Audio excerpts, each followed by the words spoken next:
So I'm already seeing some lovely definitions.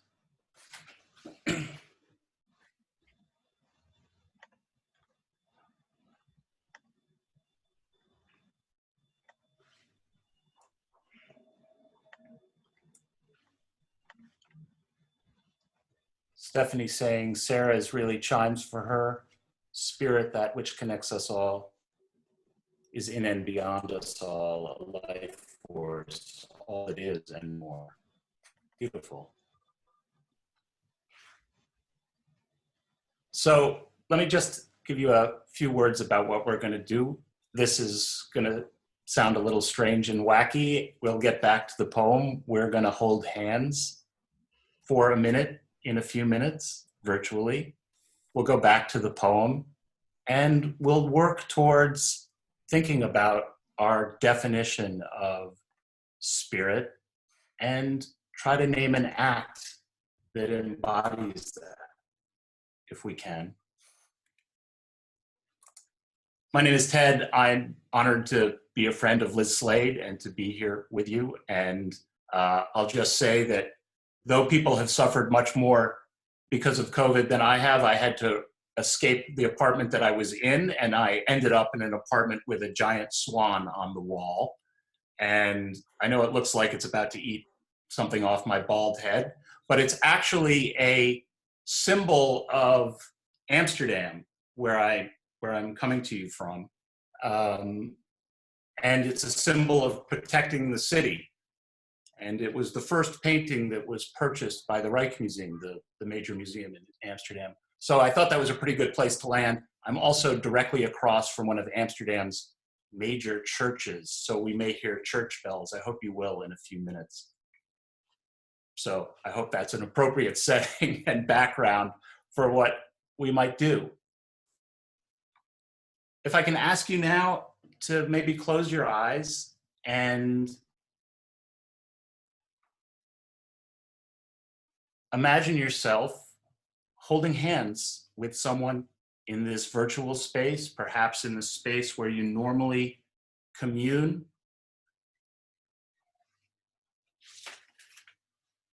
And often when we're holding hands as a community, we just sort of let our hand sit there. But really try to feel this hand. If you'd like, imagine the hand of someone you know particularly well. Your father, your daughter, your partner, somebody whose hand has particular signature, pressure.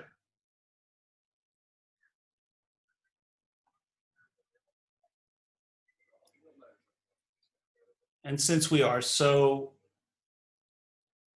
confined to our particular space, I invite you to imagine a smell that you have not smelled in some time. Perhaps it's a shop that you would normally go to. Perhaps it's a person that you have not seen.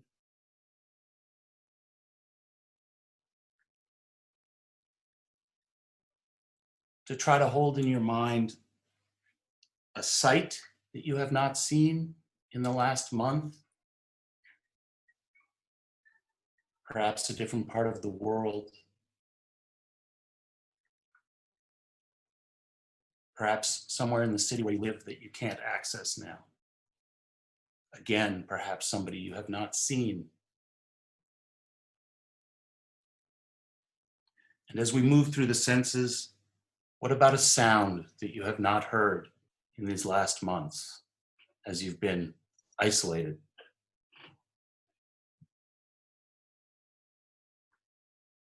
A favorite dog of a neighbor. A concert you would have gone to.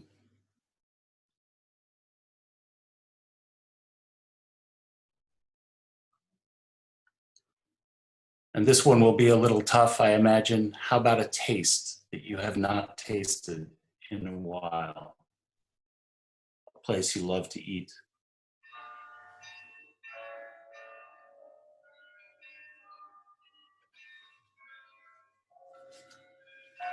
And I hope you can hear the church bells behind me. I see Torin playing. Excellent.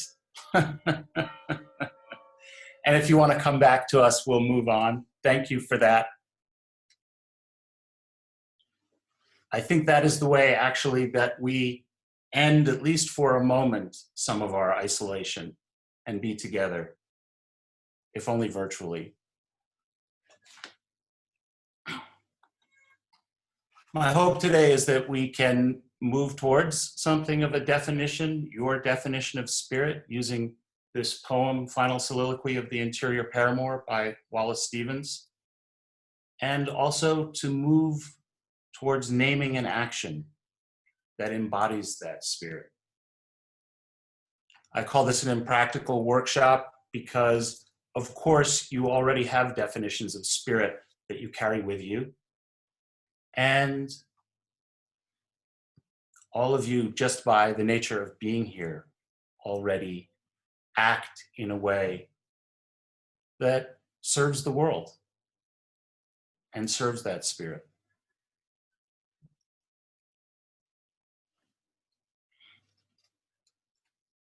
I think for all of us, there's a pressing question that is actually embodied in the poem, which is being here together enough? And the answer to that question, to let the cat out of the bag, is always no. It's never enough to stop the suffering in the world, to make things as they should be, to make the world as it should be. But of course, if we can find some community and solace, then it is enough.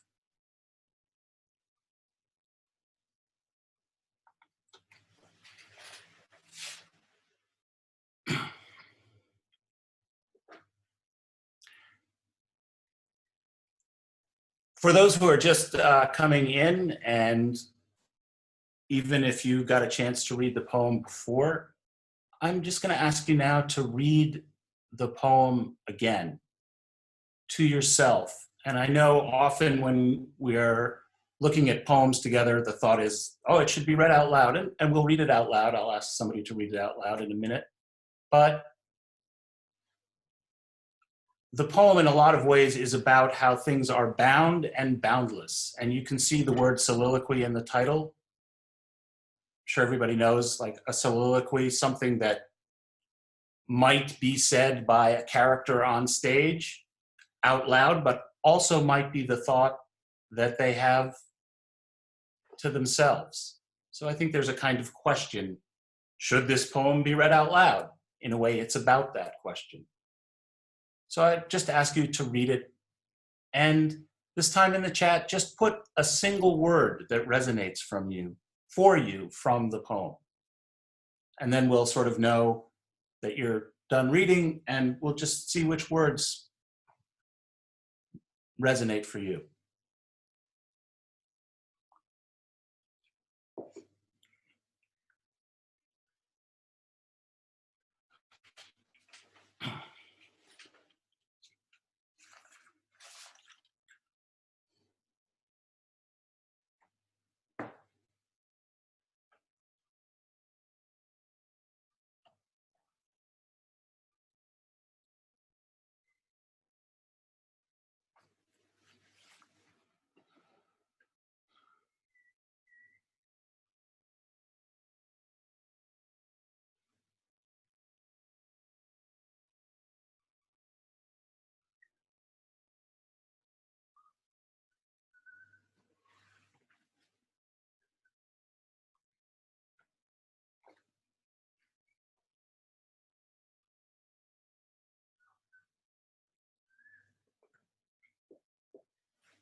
And I'm just curious, thank you for doing that. As an initial response, does the poem leave you flat?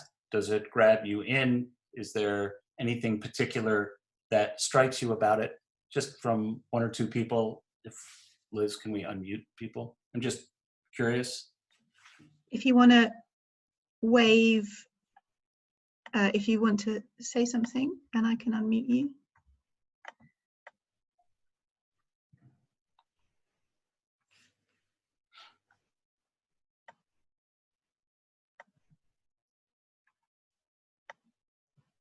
Oh, Alex, I spotted you.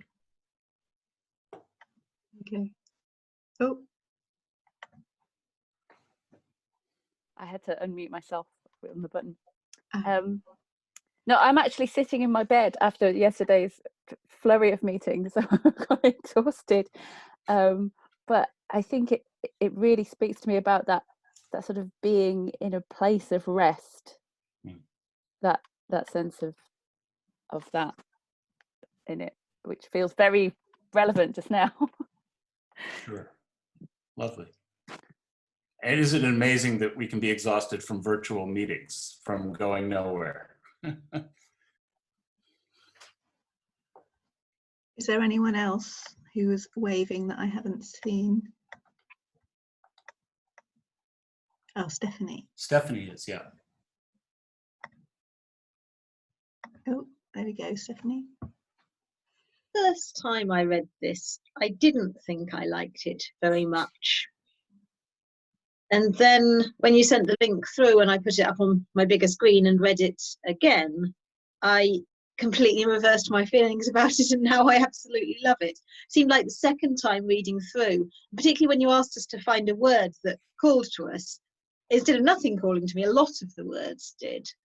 And it seems to be one of those things that grows. I hope so. I think that's true of lots of poems or lots of literature. It's certainly true of this one. I'll just jump off that, Stephanie, to try to make a sort of a point, and for doing that, I'll just ask you to close your eyes one more time. This is the last time I'll ask you to do that. This one's easy, and I'm just going to say a simple word, and I want you to say what comes into, just remember sort of the image that comes into your mind. So here's the simple word. The word is bus. Okay.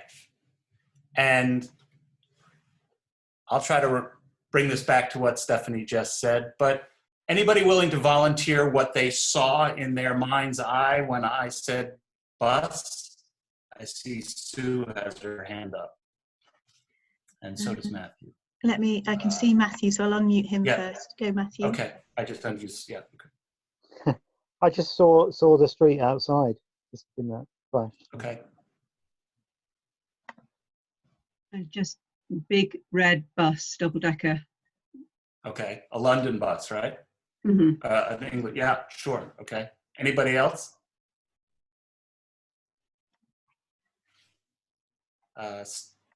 Jim has his hand. I think I can unmute Jim. Jim. People. People. Okay.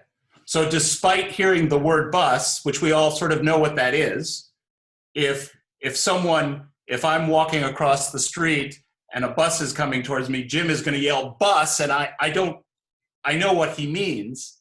And yet with this very simple word, we have different images, different conceptions of what the thing is. And the reason I want to raise that point is because if we have that discrepancy with a thing as common as a bus, imagine when we're trying to deal with something like spirit. And the poem, in a way, is about that problem. When the poem leaves Stephanie a little blank, I'm guessing, and I don't want to put words into your mouth, Stephanie, but a lot of people say about Wallace Stevens, he's an orchestra that's always tuning up and he's never really playing. So it's a little bit like, you're not getting to the bus, you're getting to some notion of the bus. But that space is somehow, I would argue, analogous a little bit to what we have to try and make a reality with something as difficult, as intangible as spirit. We'll come back to the poem, but actually, sorry, I'm just going to come back. Would somebody be willing to read the poem out loud? Because I think it's also good to hear it out loud.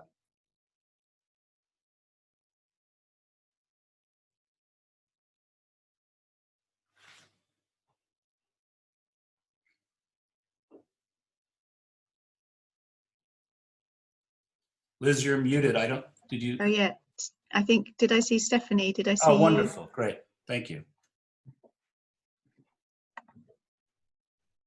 You did see me. I'm not sure if Alex was also volunteering or not.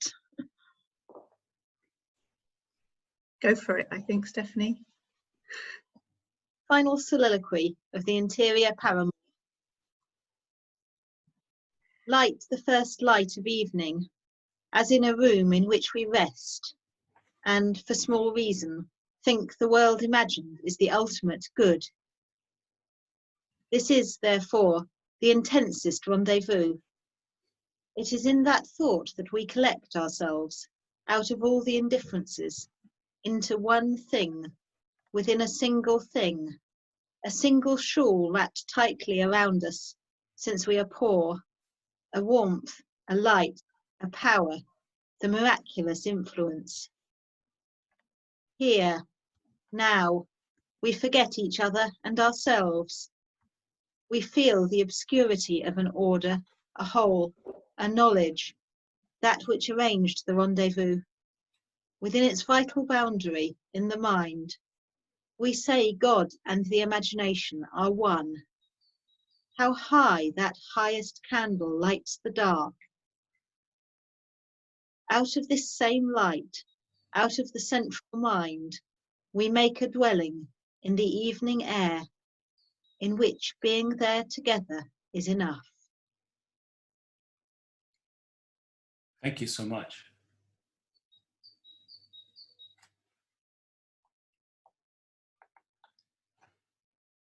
The American poet Howard Demeroff says this, that poetry is getting something right in language.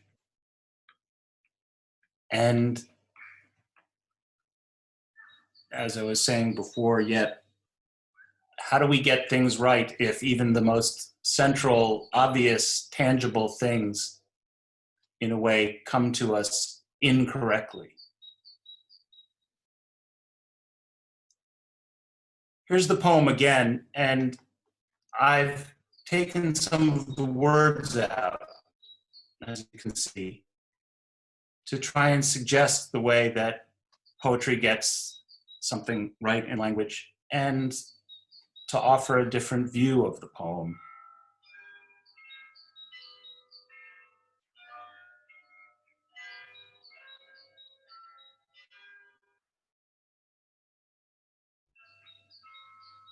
And I wonder if somebody would be willing to read this version of the poem. I see Sue's hand up, Liz. If I can unmute.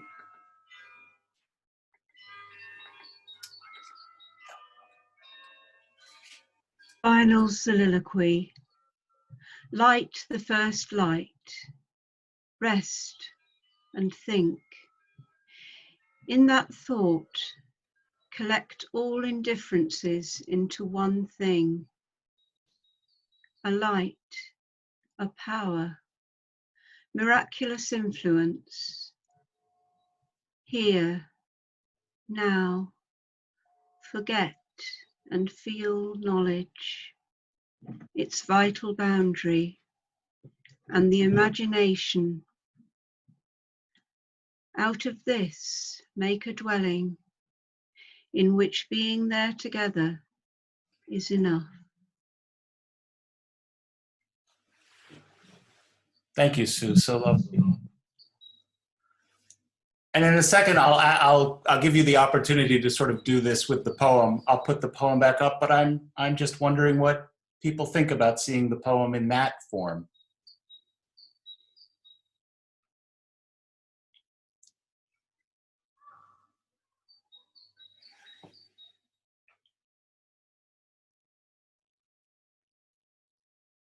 You can say, oh, I see people are using the chat. Yes, thank you for complimenting the bird song. I had that brought in just for this. Kitty, I just Okay. unmuted you because you looked like you wanted to speak. I was putting it in the chat. I preferred this version. It was much stronger and much more suggestive and almost like haiku. I felt much more able to relate to it and be creative with it and really make it my own. Okay. Yeah. Lovely. I think that's absolutely right. The full poem is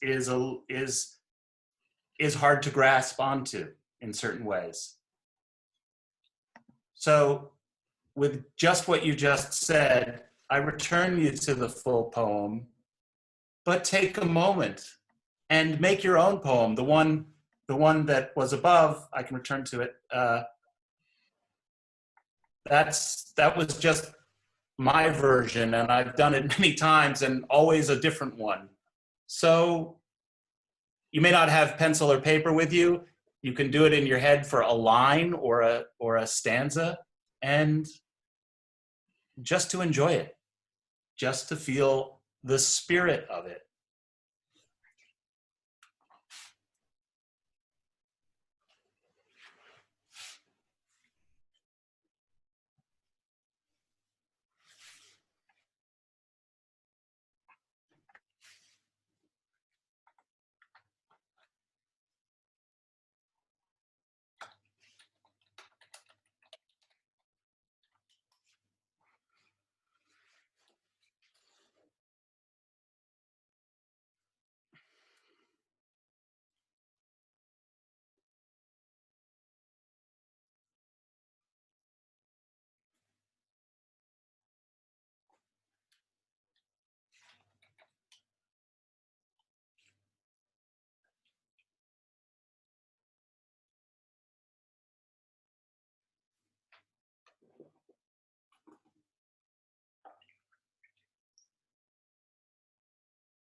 Has anyone found a line or a use of the words that they've enjoyed?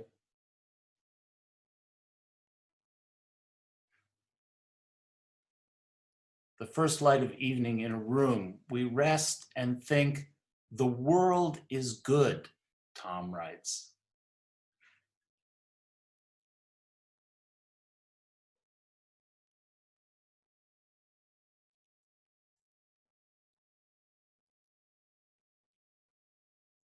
The world imagined is the ultimate good. The miraculous influence in the mind. God lights the dark.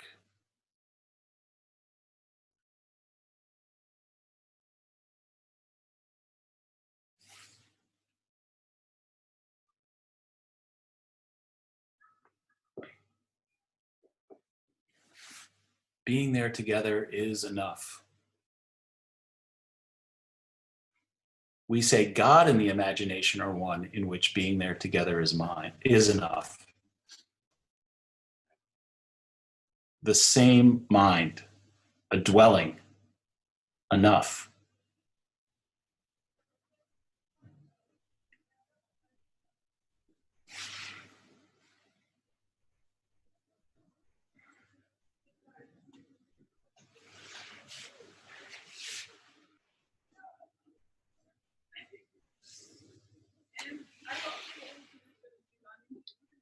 Light, light the room, small reason, the world imagined. Therefore, collect ourselves within a single shawl. Miraculous. Within its boundary, the mind, God, imagination lights the dark. Here, we forget ourselves. We feel whole. Light the light for small reason. Collect ourselves, a warmth, a power, influence. Now forget ourselves. The highest candle lights the dark. That central mind together is enough.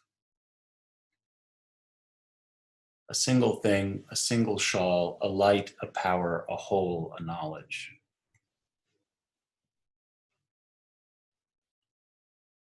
Room imagined, the intensest rendezvous. We collect ourselves, a single shawl wrapped tightly, a warmth, miraculous influence. Forget knowledge, boundary, God. Make a dwelling. Enough! We collect ourselves into one thing, a whole. Like the first light of evening wrapped tightly round us, in which being there together is enough. Within its vital boundary,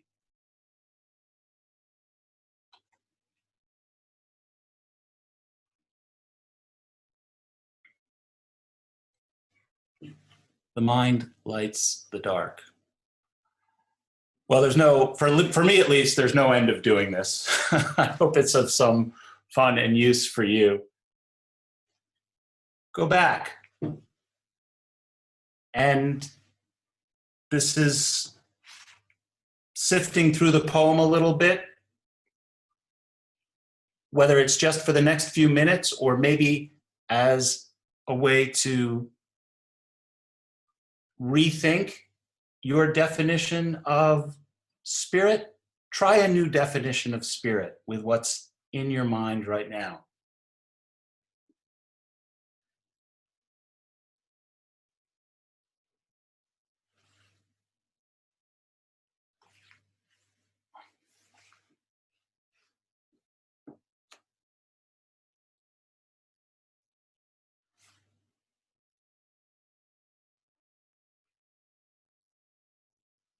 Use Stevens, don't use Stevens.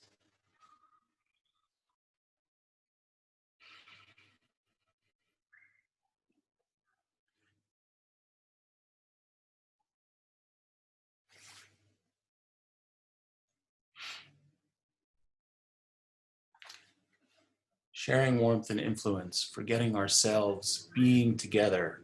Spirit lights the way.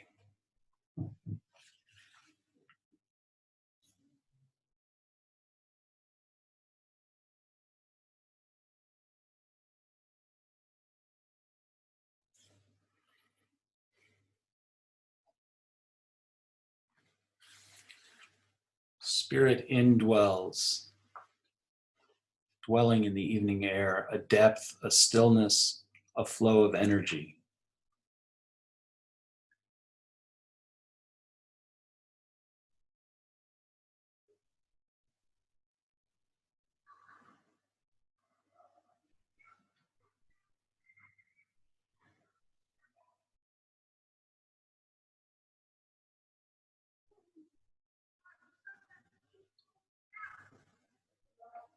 Out of this same light, make a dwelling together.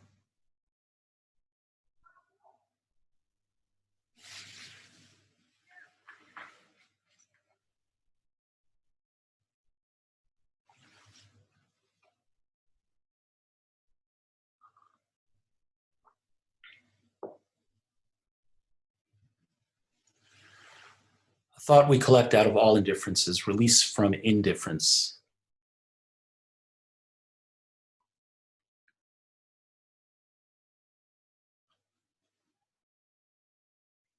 Isn't the word indifferences in the poem magic? Think of all of our indifferences, which we don't pay attention to, like how often we wash our hands before a month ago.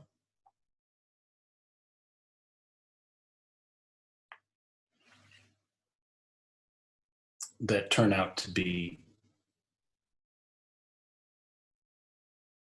holding the spirit.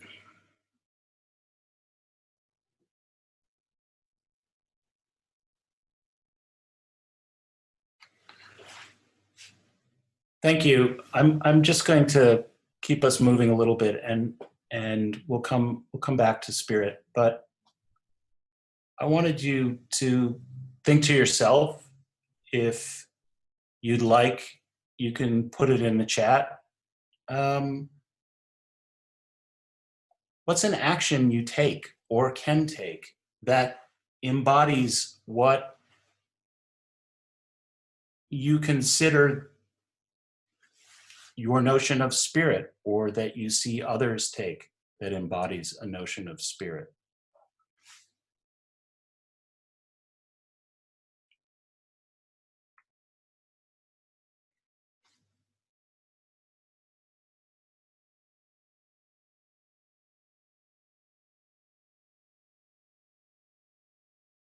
Singing, Matthew says.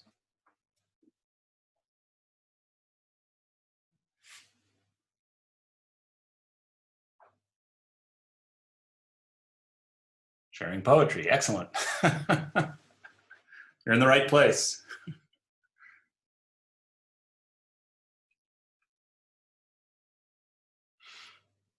Kindness, compassion.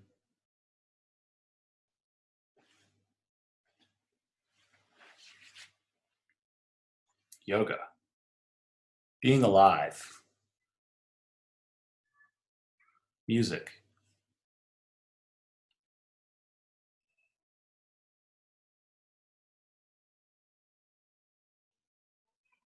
Prayer. Running, laughing, breath.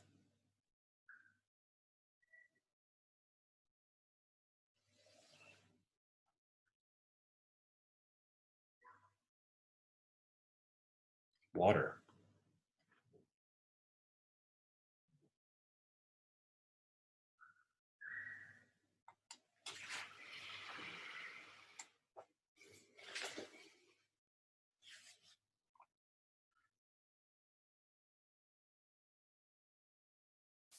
Towards trying to link maybe those two things, these beautiful definitions of spirit and all of these actions that people are starting to put in the chat, and I'm sure you're thinking of more. I've just written a few questions for each stanza, and I invite you to either answer one of the questions or think of a question of your own that resonates, in the same way that you can rewrite the poem by crossing out some of the words or rearranging them as you did in endless combination. There are probably lots of questions, which I think are all a re-expression of what is spirit. What actions do I take to embody spirit? Is being here together enough? In a way, they're just a re-articulation of those questions over and over. But to ask them and to formulate them, I hope help us learn about where we are and about where others are.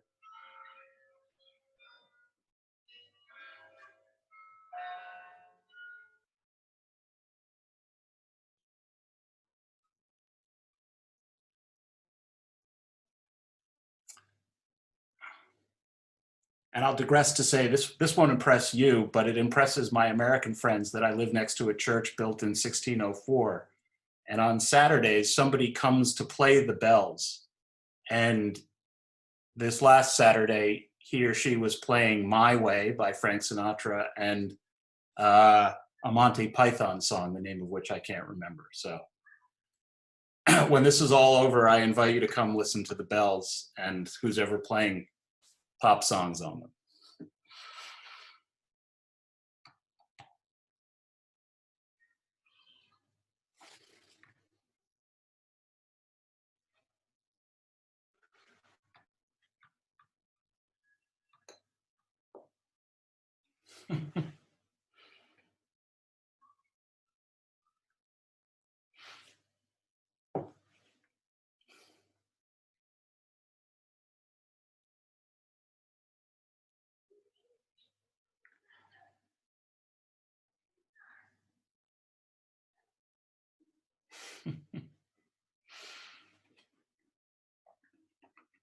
What is your intensest rendezvous? What is the ultimate good of your community?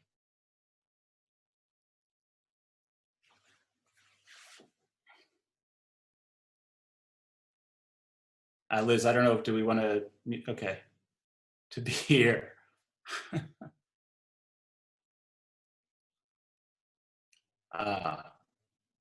Hucklow Summer School.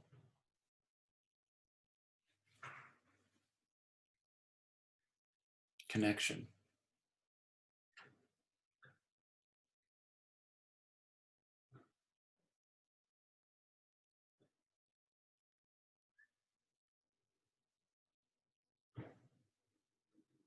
Small reason, inadequacy. What does that mean, Tom? So, oh, a small reason. Oh, I see. A small reason is inadequacy. Right, right. Uh-huh. What's a big reason?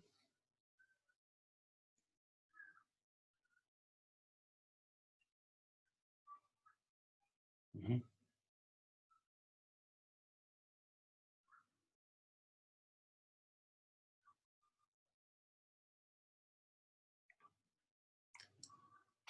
I assume an intense rendezvous, sitting on the seashore, sitting on the seashore. Collect no selves or collect them and letting them go, find your miraculous influence. Beautiful. Small reason equals a molecule of thought. Wow. Those moments someone asks to go for a walk and sit on a bench and just talk one-to-one about something vital. Those always seem both the smallest and the most important moments. Going back to Stephanie's initial reaction, the small and the big seem captured here. And what Alex writes captures that a little bit, or completely. Sitting in the sun. All right, I know that you've been together talking about your community, and I'm just dropping in. So both out of curiosity and to, I guess, push the subject a little bit, what is the ultimate good of your community?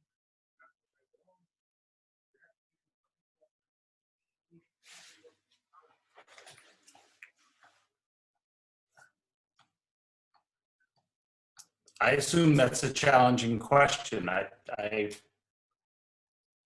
think the poem challenges that way. To commune, sharing a wonderful faith, love, what else? Connectedness, support. The ultimate good of my Unitarian community is that we all look after each other without thinking about it.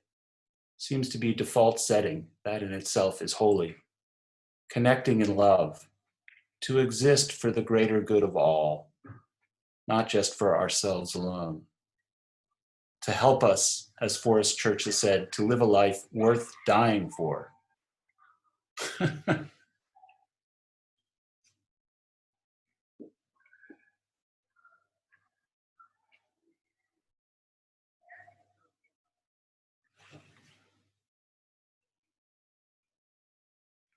Connection, care, understanding, growth, outreach.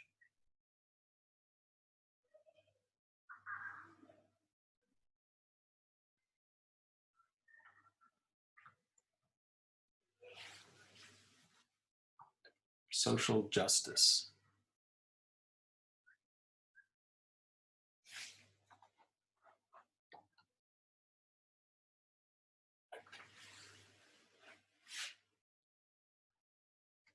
kindness.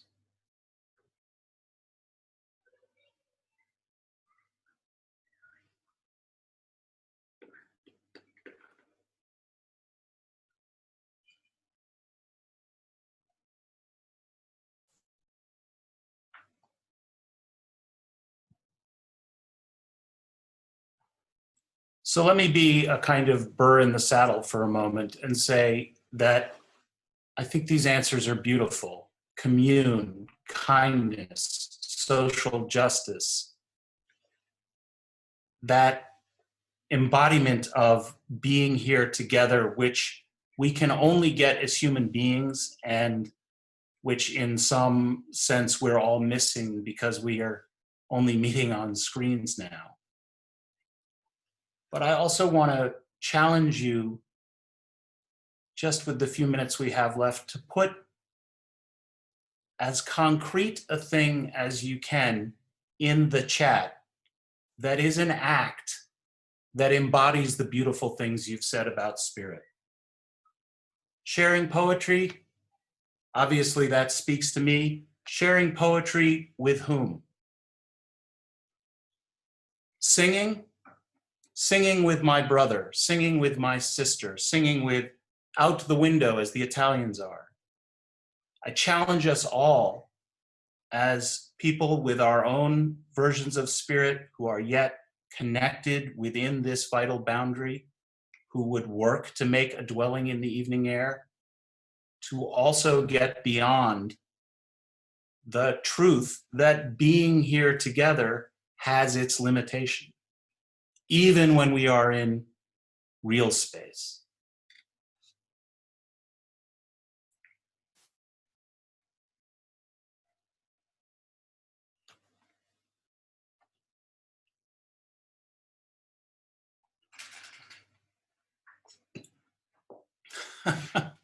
Watching a bumblebee at work on the lavender. Excellent.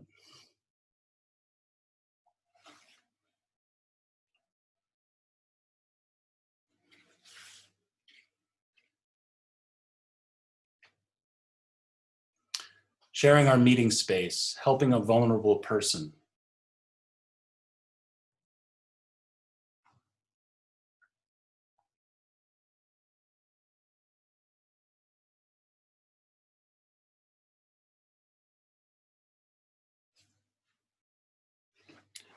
Smiling at strangers. I don't know what exactly the situation in London is, or in England, excuse me, but I find it so painful to go to the supermarket, which is one of the few places we're allowed to go here, and everybody avoids each other. And the way people used to smile at each other or even be rude to each other, we're all sort of moving around as mannequins in the supermarket.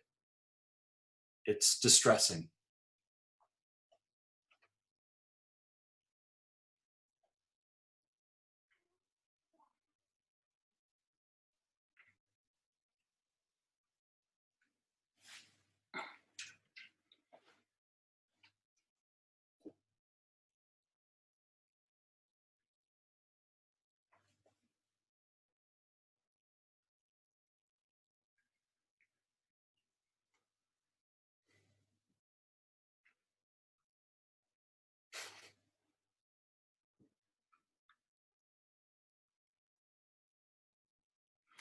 Sue says, Ted, that's not happening here, that people are being kinder. I think the Dutch are quite tolerant. I don't know that they're as kind as the English. And I wouldn't, but there's a lot of kind acts happening, obviously, but that's interesting. I'm curious about that. If you smile at people, they smile back, for sure.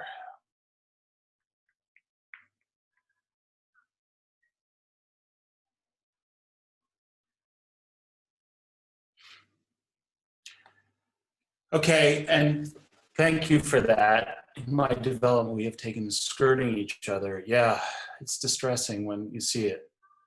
Smiling is infectious and not in a bad way. You won't hear the powers that be in Washington say that. Bowing, yes, maybe bowing will replace handshaking around the world.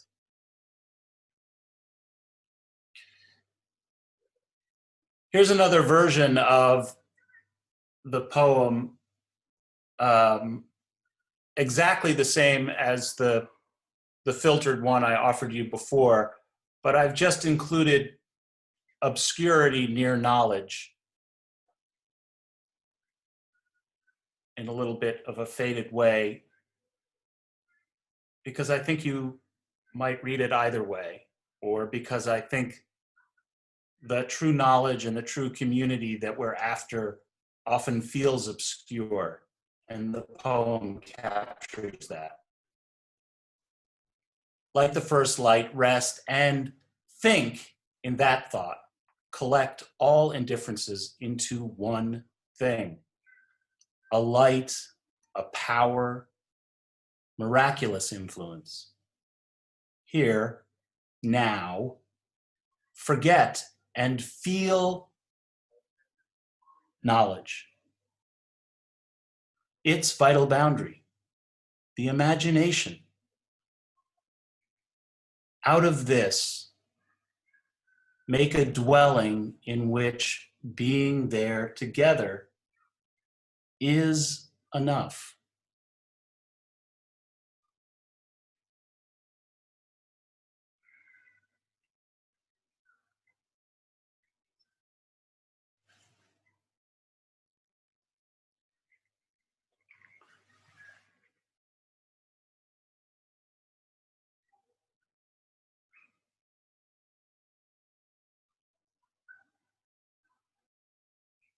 So now, as we come to the end of our virtual time together, first of all, just thank you for joining me for this time. It's a pleasure to be with you and an honor. And if you don't mind, I hope the church bells will start up in a second. I'll ask you to show your perfectly clean hands. I know your hands are clean. At least mine are cleaner than they've ever been. And now, remembering that we were holding hands before, whatever it is that helps you feel your hands, clasping them in a fist or holding them together or putting them near your heart, I hope you can feel yourself holding on to your notion of spirit, and also that act, the act that it is within you to give to someone else. The world has always needed such acts. Of course, you know this, but even more now,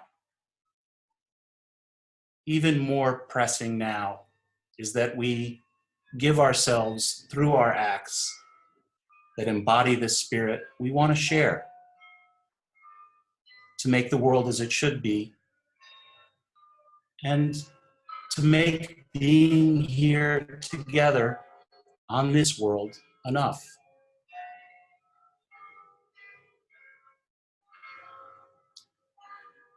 Thank you all so much. I hope you have a wonderful rest of your day. Thank you so much, Ted. That was beautiful. And I've just posted in the chat that we're going to have a virtual coffee break right now. I've just shared the link. Everybody's welcome to kind of come and have a cup of tea and a chat in the link that I've just shared. Thank you again, Ted. It's really nice for you to join us from Amsterdam, and it's nice to have your swan with us as well. Yeah, little strange to look. Okay. Bye, everyone.